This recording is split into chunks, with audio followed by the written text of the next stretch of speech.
Let me take you on a journey back through time, over 4,500 years ago, to ancient Mesopotamia, where one of history's most fascinating figures once ruled, Gilgamesh, the legendary king of Uruk. Picture this, a mighty ruler, standing 2/3 god and 1/3 human, towering over his subjects at a height that made ordinary men look like children. His tale isn't just any story. It's actually the oldest written epic we've ever discovered, carved into ancient clay tablets in cuneiform script. Gilgamesh wasn't your typical king. He started out as quite the tyrant, actually. The people of Uruk would tell you stories of how he'd demand to sleep with brides before their wedding nights, and workmen to exhaustion building his massive walls. But here's where it gets interesting. The gods heard the people's complaints and decided to teach him a lesson. They created Enkidu, a wild man meant to challenge Gilgamesh.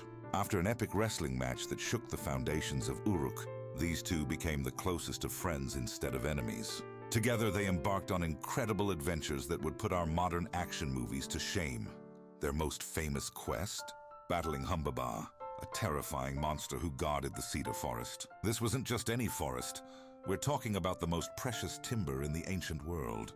Imagine facing a creature so horrifying that its mere roar could kill a man. But Gilgamesh and Enkidu prevailed. But the story takes a tragic turn. The gods, angered by their defiance, struck Enkidu with a fatal illness. His death shattered Gilgamesh, forcing him to face his own mortality.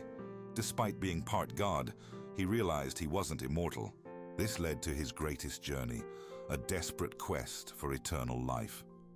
He traveled to the ends of the earth, crossed the waters of death, and even found Utnapishtim, the survivor of the Great Flood. But immortality kept slipping through his fingers, like water through cupped hands. The epic ends with Gilgamesh returning to Uruk, finally accepting his mortality. He learned that true immortality comes not from living forever, but from the legacy we leave behind, the massive walls he built, the wisdom he gained, the stories of his adventures. These became his true immortality. Today, archaeologists have found evidence that Gilgamesh might have been a real king who ruled Uruk around 2700 BCE. His story has survived millennia, inspiring countless tales and teaching us timeless lessons about friendship, power, mortality, and the meaning of life. The Epic of Gilgamesh isn't just the world's oldest story.